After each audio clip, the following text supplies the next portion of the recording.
I made over $1,000 in one day with Etsy and print on demand, and in today's video, I'm going to give you 6 tips to help you do the same. Hi, welcome back to my channel. If you're new here, my name is Bridget. I'm an Etsy print on demand seller on a mission to help other Etsy sellers start and scale their business in a stupid easy way. So if you like this type of content, please subscribe, like, hit the bell so you can be notified of the next time I release a new video. So let's get right into it. So the first thing I want to talk about, and it's the most important tip, and it's the one tip that if you master this, everything else would just be easy and everything else will just work itself out. This is the one thing that you really need to learn how to do and work on it every single day. And that will be research. Yes. And when I mean by research, I don't mean just going into Etsy and looking at one bestseller for like 5 seconds and then saying I'm gonna go design. No, I mean you need to study. You need to go look at items that are in demand, whether it's 20 plus in the cart, bestseller, or like they have that red little sign in the main, or just things that people want everywhere. When you walk into Target, Walmart, when you get newsletters from your retailers that you subscribe into and they're telling you this is the Christmas drop, this is the fall drop, summer drop, all those things are in demand. So you need to get really good at learning what people want and giving your customers exactly that. So the more time you spend researching, pretty much looking at what people want. When customers reach out to you and they ask you, can you do this? And you're doing that, those are all clues of what people want.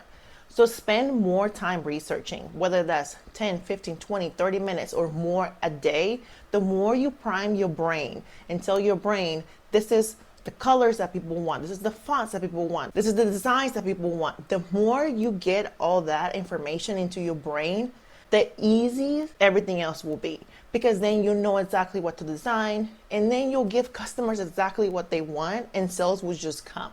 So the number one thing that I want you to get out of this is that you need to research some more and do this every single day. The second thing that I did is focus on 3 to 5 niches max.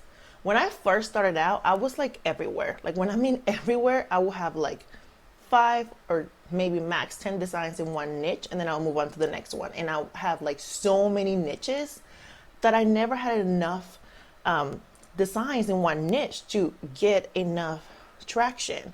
So because I was all over the place, I never knew what worked. And I just assumed nothing worked. And it's just because I wasn't spending enough time in one niche. So instead of trying to design everywhere, focus on 3 to 5 niches. And what I mean by this is by focusing on less niches, you're able to go deeper and give people or have more chances of giving people exactly what they want. So when I mean like a niche, let's talk about like, let's say the dog mom. So the dog mom is like an umbrella, and that's like the broadest that you can design in. But when it comes to the dog mom, there's so many different breeds. So what you can do is you just like focus on the different breeds. So then let's say you want to design for the golden retriever, then you'll spend a lot of time designing for golden retriever moms, and you'll give them so many different type of designs. And then you can also go to the pit bull mom or the poodle mom. And those are all different niches technically that you are providing designs in. And those are already like 3 niches that or 3 sub niches that you're in. So pretty much find like 3 or 5 smaller categories that you can really create a lot of designs in. The niches that I'm currently in and that have been doing really well for me, I have about 100 or even like 150 designs. And yes, most of those don't sell, but it took me that many designs for me to figure out what those people in that niche wanted.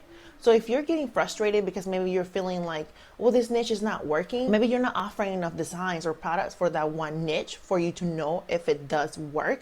Because guys, this is one thing. So let's say that there's many pit bull mamas out there, but just because I have a pit bull, you have a pit bull, doesn't mean that we like the same type of designs. Maybe I like just a simple, white font that says Pitbull Mama, but maybe you like a retro, all in your face design. So you have to be able to offer different types of designs, because not everybody, even though they're part of the same niche, will like the same things. So just recap, the second tip is just making sure that you're focusing on 3, and I would say max 5 niches, so that way you can go really deep in those niches instead of being all over the place. The third thing that I did is being ahead 8 to 12 weeks. Meaning you need to be prepared of whatever is coming way ahead of time. Like right now, a lot of my sellers are Christmas designs, And that's because I was posting Christmas designs like back in like July, August. So it's really crucial for you to always know what's coming and be ahead of that. Like I would say at a minimum 8 weeks. And if you can, do 12 weeks, because it does take Etsy a little bit of time for the algorithm to figure out, what your listings is about and how well they will do. And then this way you're able to start getting either like some favorites or a couple sales trickle in and maybe some reviews. So then by the time the masses are shopping, that listing has a little bit of momentum that will help you keep, selling. So right now we're in Christmas, and this is the thing. If you already have Christmas designs up, then it's not too late for you to continue to add Christmas designs. If at this point you don't have any Christmas designs, then I will not really focus on that holiday. I will move on to the next thing, whatever is coming, which is like, let's say Valentine's Day, because Valentine's Day is happening in February. And yes, you might think like, but it's only November. But again, this is the best time to focus on that niche because it's what's coming. And then by the time, let's say January, where everybody's shopping, you already have a little bit of traction. So pretty much always think ahead, 8 to 12 weeks ahead of whatever is coming, whether it's a holiday, an awareness, whatever is coming, always be ahead. So for example, if you already have sales or you have certain niches that sell for you, then go and Google what type of awareness are part of that niche, or what holidays does that niche celebrate, and go and add the signs that are going to come up for either the holiday or for that awareness. The fourth thing that helped me get that 1,000 revenue day was having personalized items. And yes, guys, I know so many people talk about having personalized items on Etsy, but I was that person that was a little kind of lazy about it because it does take a little bit of work. It is a little bit of extra work to go and like add that listing and then add the names or the date or whatever it is that people want personalized. But I'm telling you, it really makes a huge difference. From that revenue that I had that day, I would say half of my orders were from personalized items. Because let's be honest, a lot of people come to Etsy because they want something unique that they cannot go and buy at Walmart or Target or any other online retailer. People want something that can either have their name on it or a special date. So Etsy is a huge marketplace to add things that are personalized. So if you're not taking advantage of that, I beg you to go and do that. It will also be an added bonus for you to be able to stand out, because let's say you're in a niche and most of the top sellers are not offering personalized items, then you can stand out by just adding that. And that could be either a name or a date, and that will just already provide more value to the marketplace that all the other sellers in that niche are not doing that. So just go and start maybe with the listings that you currently have. Maybe if you have some best sellers, see if you can add some type of personalization to those. Or moving forward, think about what you're creating and what maybe you could possibly customize. The fifth thing that I want to add is being able to have some type of either group listing or a way that you can increase your order volume. So the more that you can think about like increasing your order volume, the less sales that you might need to hit your income goals. So meaning that whether you create group listing or matching shirts, so just think of how you can create more value or have a customer want to add more things to the cart by adding either groups or family shirts or couple shirts, or depending on what niche you're selling, can you create a group item out of it, or can you make it that they can buy more than one option? Another reason why focusing on just adding more listings in the same like 3 to 5 niches will be great, because you also given the potential for a customer to add more than one thing to the cart. The reason why I'm also being able to increase my order volume is not only because I offer like group shirts or matching shirts, it's because I have so many items in one niche that when somebody comes to me, they want to buy it all. So I've had customers come and buy 3, 4, 5 items that technically are not group items, but because I offer so many options in that one niche that they're able to buy more than one thing. So this is also why it's good to be able to have different options for a customer that is in one niche, because then it will increase your order volume because they will buy more than one item. Or if they don't buy more than that one item that one time, they will keep coming back to you because they know that you have a variety for what they like. The sixth thing that I want to add is that I'm running ads. And I'm running ads really aggressively. I'm running ads on my max budget of $1,000 a day. And I know that seems wild and crazy, but hear me out. I started at $1 a day. And we all got to start somewhere, and that is okay if that's all you can start. But the way I see ads is I see ads as a way to get more eyeballs, to acquire new customers that otherwise maybe I wouldn't be able to acquire. But one thing that I do want to say is before you go and run ads to solve your problems of having no sales, you need to make sure that you do have designs that people want. Again, it comes down to demand. If people do not want your design, it doesn't matter if you're running ads or not, you're not going to get any sales.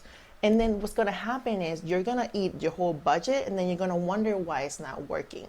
So do not go and just run ads just because you're desperate to get sales. You still need to master the art of figuring out what people want and giving them that. So I will only recommend running ads if you do have designs that people want. So let's say maybe you already have some bestsellers, so you can run ads on those because they work already. So run ads on items that already sell for you, that you know that have been proven organically. Make sure that your SEO is also good, because then how people are going to find you. So just don't go and turn ads on just because you want the money. Make sure that it does make sense, and at the end you're having designs that people want.